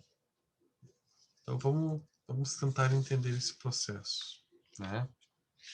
E repito, o mindfulness ele não faz parte desse processo, mas ele ajuda no processo de conexão, por exemplo, com o momento presente, no processo de flexibilidade psicológica, né? É um grande instrumento. Você lembra que a gente fez numa aula, né? Que eu pedi para vocês fazerem uma respiração, fecharem os olhos, deixarem os pensamentos soltos, flutuantes, né? Imaginar eles entrando em post-its. Depois a gente colocou os pensamentos num quadro negro, vamos nos afastando, né? Isso é para análise do Esse contexto. hexágono, Diga. esse hexágono aí num processo terapêutico, ele não vai ter hierarquia daí? Tipo, pode estar numa aceitação, como vai para uma ação comprometida, valores bem definidos de fusão. Por ser assim, não vai ter um processo de hierarquia, de acontecer uma coisa depois de outra, vai ser de paciente para paciente daí? Vai ser de paciente para paciente. Eu não trabalho, nunca trabalhei de forma hierárquica. Eu trabalho tudo junto. Tudo junto. Na prática, tu trabalha concomitante, assim. Tem pessoas que falam de que primeiro tu tem que observar, né? Depois expor, né? E depois ter acesso a vias de resoluções por chaves comportamentais de reforço operante, né? Mas na prática acaba acontecendo tudo meio junto, sabe? Sendo bem sincero contigo, assim, tudo meio junto, né? Quando a gente fala de momento presente, a gente fala de observador de si. Pô, a pessoa vai ter essa postura. Isso é uma prerrogativa que a gente vai tentar construir com o paciente. Sempre precisa ser observador. E se enxergar sempre como um copo, com muitas ressalvas eu falo isso para vocês, como um copo vazio. O que é? É deixar tudo aquilo que nos preenche não nos definir. Tem até a metáfora do campo de futebol que às vezes se faz, né? Como é que é a metáfora do campo de futebol, né? Se imagina que o campo, perdão, quando tem jogo, imagina um dia de jogo de futebol. A maioria das pessoas aqui que estão no grupo gostam de um jogo de futebol, né? Então, às vezes o paciente ele chega na sessão falando, eu sou uma vítima, eu sou um idiota, né? Porque as pessoas me falam isso me gera tais emoções de raiva, de tristeza. Tudo são verbalizações. A raiva, a tristeza é verbalização. É linguagem, é comportamento operante. Eu sou a vítima, eu sou um idiota. Verbalização, comportamento operante. Que deixa governar a vida do sujeito. E cria travas comportamentais. O sujeito deixa de fazer coisas por causa disso. Daí o exercício que a gente faz com o paciente é imaginar que a vida dele é um grande jogo de futebol, de final de campeonato, no Maracanã. E daí a gente tenta fazer nesse exercício que ele tente imaginar que os jogadores jogando lá no campo, um contra o outro, são os pensamentos.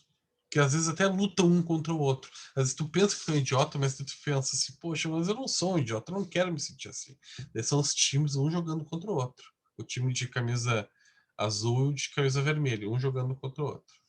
Não porque tu é idiota, não porque tu não é idiota, enfim, fica aquele jogo. As tuas emoções é como se fosse a plateia te observando. Vaiando um time, daqui a pouco tá apoiando o time do eu sou um idiota, daqui a pouco teus sentimentos estão apoiando o time de não, tu não é um idiota. E o que tu é? Tu é o time azul? Ou tu é o time vermelho? Não importa, porque tu não é nenhum deles. Tu é o campo onde esse jogo está ocorrendo. Nenhuma dessas palavras designa a complexidade do que tu é.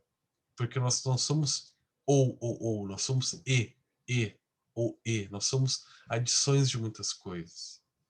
Então, nada disso pode ter a petulância de... Nenhuma palavra pode ter a petulância de querer definir a complexidade do que tu é.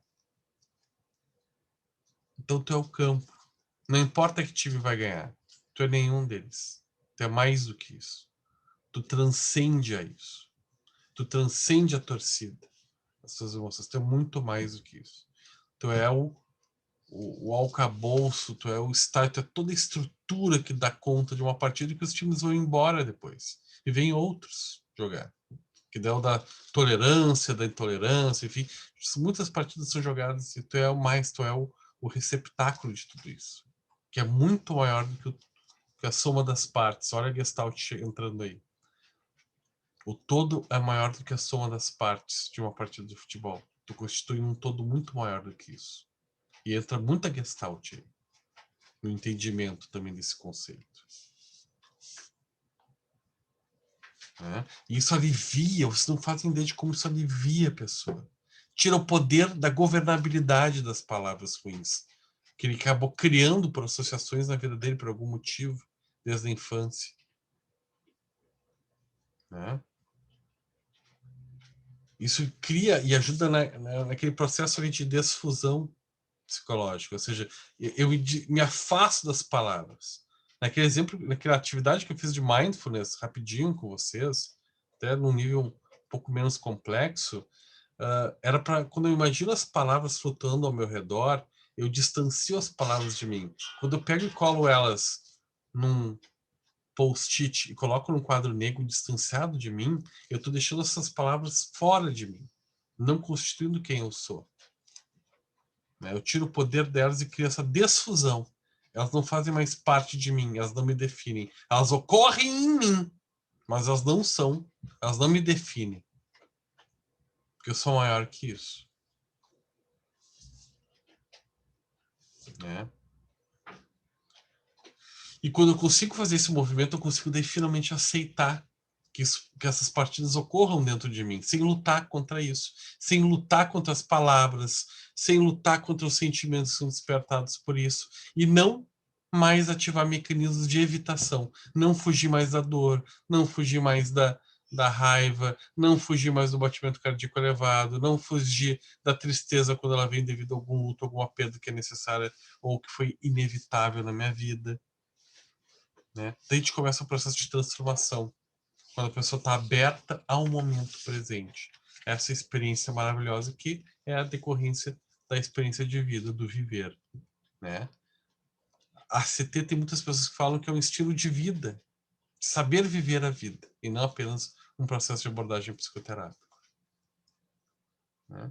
E a partir daí, eu começar a ativar aquilo que realmente importa na minha vida, gerando engajamento com processos de ação e valores, aquilo que realmente faz sentido na minha vida. Deve dialogar lá com a logoterapia, com o existencialismo, né, do Viktor Frankl, né, que é a busca da autotranscendência, aquilo que faz realmente sentido na minha vida. Isso que tem que nortear a minha caminhada. E não esses processos, essas travas comportamentais. O que muitos se chamam também de augment, uma palavra inglesa, americana, que é augment, que é esse processo de ser guiado pelos valores, guiado pelo propósito, guiado pelo comprometimento com aquilo, da minha essência, aquilo que faz sentido na minha vida.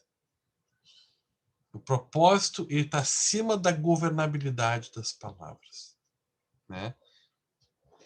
Eu tô com o coração palpitando, mas eu vou dar aula, me sentindo ansioso, porque eu tô cumprindo com o meu valor social, o valor que eu me coloquei para minha vida, porque eu tô me conectando com aquilo que faz sentido para mim.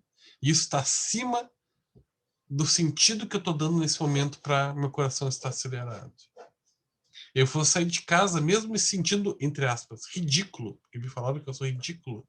Mas eu saí me sentindo ridículo, porque eu não vou deixar que essa palavra, que é uma palavra que surgiu no meio de um jogo de futebol que corre dentro do meu estádio, né, me trave. Porque eu tenho um propósito que é estar hoje próximo das pessoas que eu amo. E esse propósito ele tem que estar acima, o comprometimento com esse propósito está acima das travas e os medos gerados por essas palavras.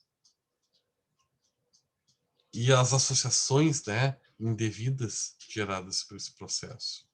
As equivalências erradas, né?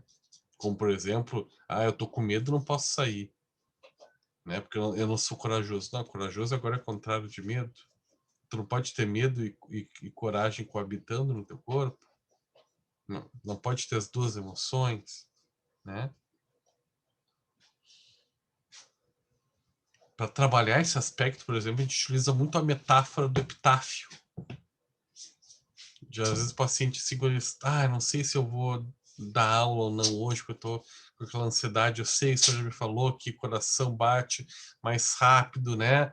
Porque eu estou enfrentando uma situação nova e aquilo que eu tanto queria, que era dar aula, ou dar uma palestra que é importante para mim, ou tocar num show que é uma coisa legal para mim, ou para as pessoas que eu amo, e o coração tá rápido, né? Mas eu não sei se eu faço ou não. A parte da aceitação e da exclusão tá tudo ok, mas tá faltando o comprometimento com os valores. A gente pode usar metáforas para ajudar nesse processo. Do epitáfio, por exemplo, a gente imagina para a pessoa imaginar o dia do funeral, de cima, se olhando de cima. Imaginar as pessoas lá, o padre, né, rezando o último terço lá, falando as últimas palavras, imaginar lá a lápide. E o que estaria escrito na lápide? O que tu gostaria que tivesse escrito? O que tu gostaria de ler? O João, que quando ia dar uma aula, que era seu grande propósito, acabou não dando a aula, porque tinha medo de seu coração acelerar um pouco mais do que o normal. Ou o João, grande professor, amado pelos seus alunos. O que tu gostaria de ler nessa live?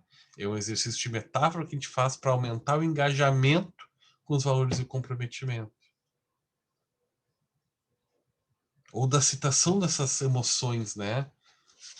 Conseguir agir mesmo com essas sensações ruins. A gente pode fazer até outra metáfora que a gente usa muito, que é das chaves, né? Por exemplo, eu não tenho molho de chaves, mas às vezes eu peço para o paciente pegar seu molho de chaves e mostrar, né? Daí o paciente começa a olhar e para cada chave a gente designa uma coisa. Imagina que essa chave aqui é a raiva que tu sente. Essa aqui é a impotência. Essa chave aqui é outra, é a taquicardia. Esta outra aqui do molho é o medo. Esta aqui é a sensação de vulnerabilidade. Que são palavras que às vezes te vêm. Se pudesse fazer, o que tu faria com essa chave? Não muito diferenciado, assim, não muito estranhamente, eles pegariam a chave e botariam fora. Eles dizem às vezes, eu pegaria e botaria fora essa chave, né? Tá, mas daí como é que tu faria para... Se tu teria problemas no teu dia a dia, tu botasse um monte de chaves fora, como é que tu vai entrar no teu carro? Como é que tu vai entrar na tua casa? Como é que tu vai manejar isso? Né? Tu não precisa desse molho de chaves, tu não precisa, né? Dependendo do contexto, uma emoção que para ti é ruim agora, ela pode ter uma usabilidade. A raiva é protetora do self, em momentos onde tu pode estar sendo subjugado ou sofrendo uma coação moral, né, um abuso psicológico. A gente tem que ter um pouco de raiva para poder se defender. Né? Às vezes a timidez é importante para a gente poder parar, sentar, refletir no nosso canto. Às vezes é importante te pensar também, refletir. Então, essa chave ela pode abrir algumas portas importantes e podem ser úteis dependendo do contexto. Então, não joga fora teus sentimentos, você não foge mais deles. A gente usa muitas metáforas, é muito interessante. Se eu não me engano, tem um livro sobre metáforas. Trabalho com metáforas em ST.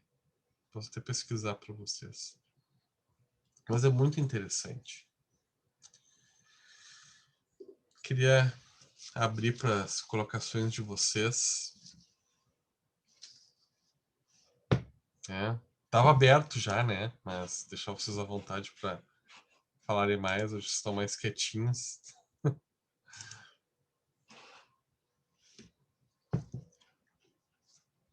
O que acharam da CT até então? Muito diferente do que esperavam? Se tratando de abordagens cognitivo-comportamentais?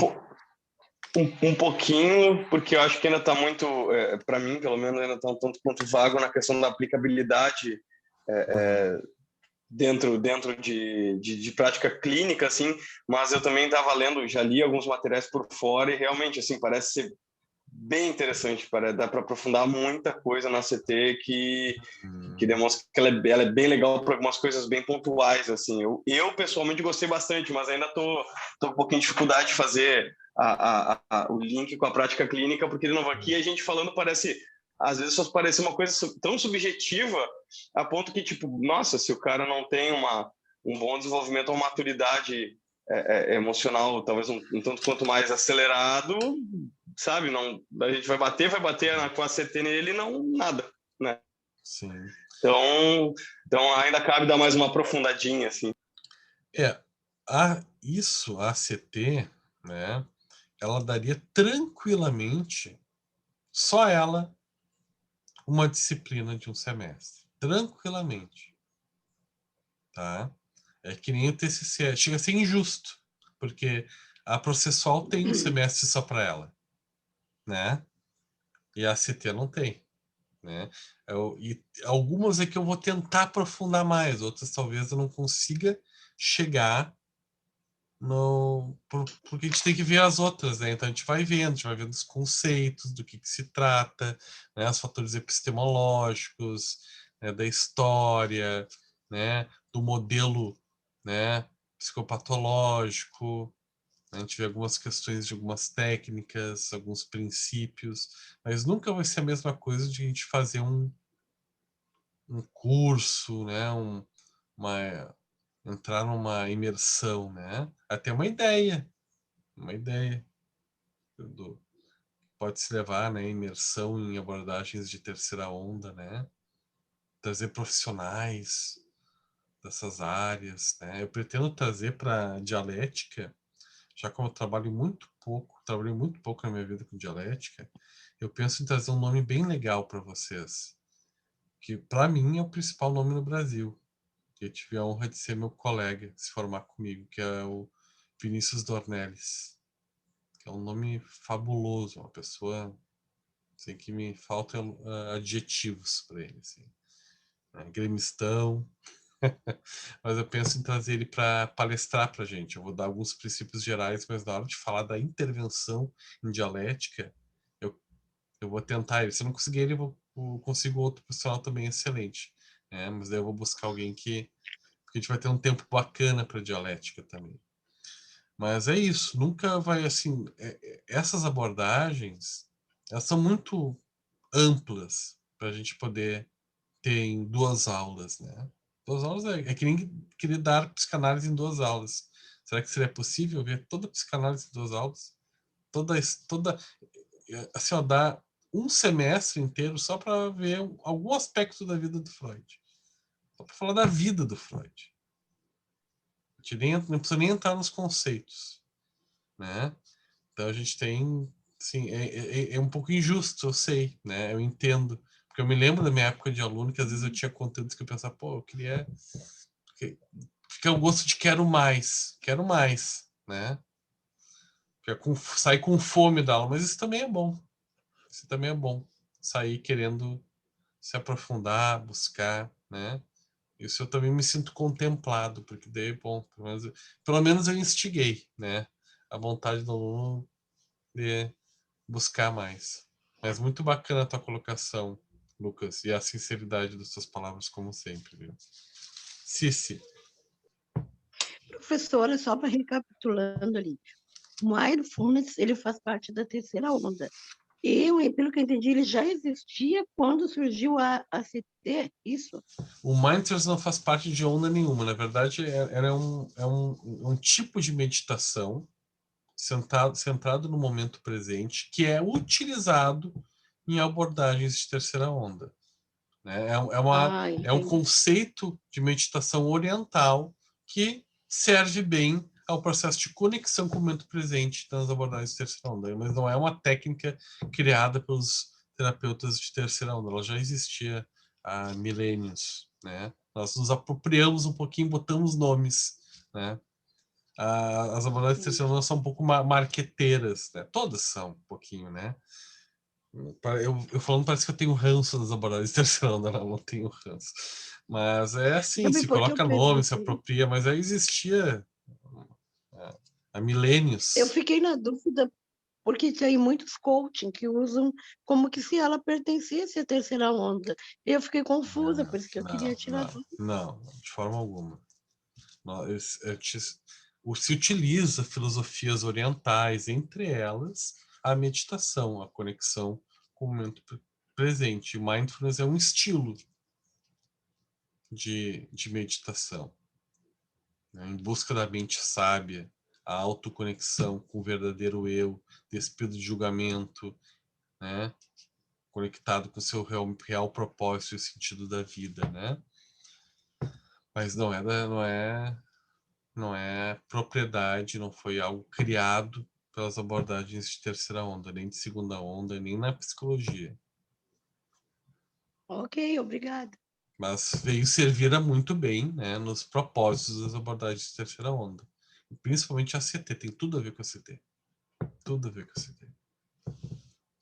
Encaixou-se um encaixe perfeito, assim. Principalmente para o processo de conexão com o momento presente. Né, de não viver o momento conectado com aquilo que eu estou experienciando no momento, as sensações presentes, os pensamentos presentes, e não deixar também essas sensações, deixá-las me coabitarem, mas não me definirem. E a gente faz isso durante esse exercício de mindfulness. Eu tentei fazer, né, com vocês, a gente fez um espaço, até foi bem interessante o que a gente fez, durou uns 25 minutos, mas algumas pessoas saíram e disseram, parece que para mim foi 12 minutos. Algumas pessoas falaram, foi 10 minutos, outros falaram, não, foi menos, foi 8. A gente perde um pouco a temporalidade quando a gente trabalha com mindfulness, isso é fantástico, assim. E isso mostra a conexão, quando a gente se conecta, a gente perde um pouco do senso temporal, um mindfulness bem feito, né? Porque a ideia é a gente não ficar pensando no tempo, né? Não ficar contando os segundos, é se entregar para a atividade. Mas, assim, e reforçando o que o Lucas trouxe, é bem isso. O tempo que a gente tem para ver, assim, ter o tempo para ver os conceitos, poder ver, né, fatores epistemológicos, enfim, mas aprofundamento mesmo. Eu posso sugerir leituras para vocês, livros, né? Daí vem do aprofundamento de vocês. Mas merecia mais tempo a CT, com certeza. Merecia, mas é assim. Diga, perdão, alguém falou e eu interrompi. Eu acho que foi a Mônica, né? Mônica, tá com a mão. Eu achei que você tinha terminado. Eu gostei daquela parte que você falou do campo da Gestalt. Queria entender um pouquinho melhor aquela parte ali. Você podia falar mais sobre isso? Uhum. Mas exatamente o que te chamou mais atenção, assim?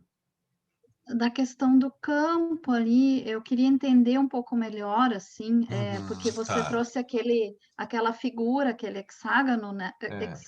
Hexágono. Hexaflex Turbo 2.0. Então, assim, o que acontece? Quando tu faz o sujeito, isso é uma metáfora, tu pode usar outras metáforas, né? Tem pessoas que usam outros tipos de metáfora, mas o mais usado é o do campo de futebol. Isso traz uma sensação para o sujeito de que nós de transcendência, ou seja, quando a gente temos vários conflitos internos. Esses conflitos são oriundos de verbalizações que nós fazemos a respeito de nós, dos outros, do mundo, da vida. Eu sou um idiota, as pessoas não gostam de mim, enfim. E a gente fica ali com ideias concorrentes lutando dentro da gente. E com emoções derivadas desses processos, iniciadas desses processos de amor, de tristeza, de raiva, né? E quando a gente se deixa definir por isso, a gente vira uma montanha de emoções. Né? E isso, a gente se deixar definir por essas palavras, faz também a gente querer fugir delas. Porque é muito ruim tu te definir por uma palavra dolorosa, uma palavra que te reduza, né? Então, a gente começa a criar um senso de eu preciso fugir dessas experiências, não posso senti-las, né? E é inevitável.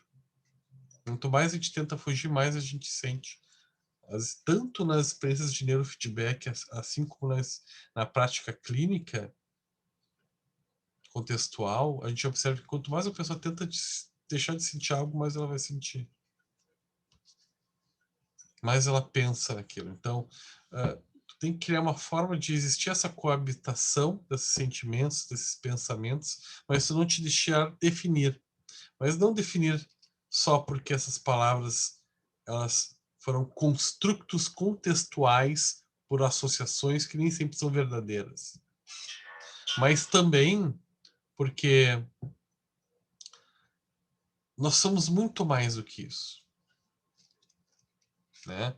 Nós somos o receptáculo de todas essas construções. Nós somos o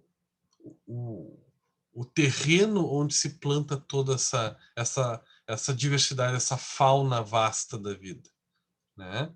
E isso traz uma visão de transcendência, de que nós somos mais do que tudo isso. E não só isso, também de que eu posso permitir que essas partidas joguem, porque não importa quem vai ganhar. Porque isso não vai me definir. Não importa o vencedor da partida. Se hoje ganhou a palavra idiota, eu vou continuar agindo, porque eu tenho um compromisso com os meus valores. E não vou deixar essa palavra me botar para baixo, porque ela é apenas uma palavra. Que está coabitando aqui, eu aceito que ela venha, mas eu não permito que ela me defina. Né? Porque eu sou maior do que a soma de todos esses pensamentos que vêm. O todo é maior que a soma das partes que me habitam. Isso é um conceito da Gestalt. Lucas. Obrigada. Outra questão relacionada à realidade, todo esse conceito de campo de Hexaflex, ele é total Gestalt, até porque um dos princípios da Gestalt é o awareness, que é a autoconscientização, né, sobre esse todo, sobre as tuas partes, né, é um dos princípios da Gestalt, e exatamente logo depois, até foi da minha apresentação, o self-support é outro princípio, que é exatamente, né, tu ter o ferramentil de preparo para entender que não, tudo bem, eu estou passando por esse processo, eu já vivi isso, então, peraí, calma aí, como é que isso funciona? O que está acontecendo dentro de mim? Então esse conceito do Hexaflex, na realidade, você pode linkar totalmente a Gestalt, mas totalmente a Gestalt, absurdamente a Gestalt, em quase todos os princípios dela, esse da figura fundo, então, também, foi como o professor falou, bem abarcado em vários pontos mesmo. Esses dias, Lucas, eu estava vendo no story do Instagram da Luísa Maciel, que é uma colega da psicologia também muito querida, e ela postou se aprofundando em ECT. Daí o livro que ela estava era Gestalt Terapia. Daí, assim, daí, se eu não me engano, ela botou assim, para entendedor, meia palavra basta, né? Então, assim, se aprofundando em ECT, e ela estava com o livro da Gestalt, né? Então, porque, claro, existe essa questão transteórica, que é próprio das abordagens de terceira onda. Não tem problema nenhum nisso. Eu acho muito bacana quando eu vejo isso, né? Por exemplo, nas abordagens cognitivo-comportamentais, que na verdade são mais comportamentais de terceira onda, né? Mas admitindo, mesmo que mudando um pouquinho o nome, mas admitindo a transferência, a contra-transferência através do processo de reconstrução da parentalidade, né? Então, dos processos parentais, das relações, do investimento na relação terapêutica.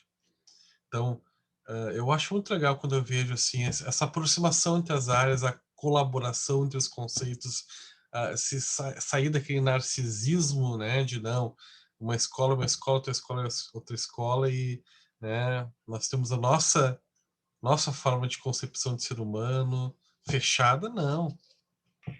Eu gosto muito dos conceitos transteóricos, né? Eu sou Com certeza, esse determinismo é inútil para qualquer coisa na vida, né? Esse reducionismo. Não, tá louco?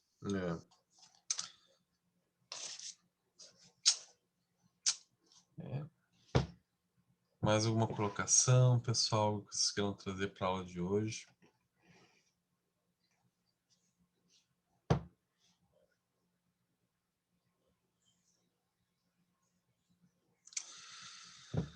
Então, pessoal, espero que tenha sido uma aula, né, que tenha pelo menos ajudado a entender as concepções, né, a ideia principal, o cerne, né, da CT, né, que realmente ela é complexa, porque tudo que é transteórico é complexo, né, e que tenha deixado vocês com fome, né, de saber mais, também é legal, tá? Quero desejar um bom final de semana a todos, um bom descanso e qualquer coisa, qualquer dúvida, dica de leitura, quero me aprofundar, ou quero falar com uma pessoa que seja dessa área, que seja assim, a pessoa assim, que tu conhece o risco da CT, que é uma pessoa legal de eu seguir nas redes sociais. Eu já vou dizer agora, posso dizer? Uma pessoa que tem uma devoção, a vida dessa pessoa é uma devoção à CT. Então eu acho muito legal seguir ela, porque ele vive da CT mesmo e assim é um pesquisador nessa área há muitos e muitos anos, né?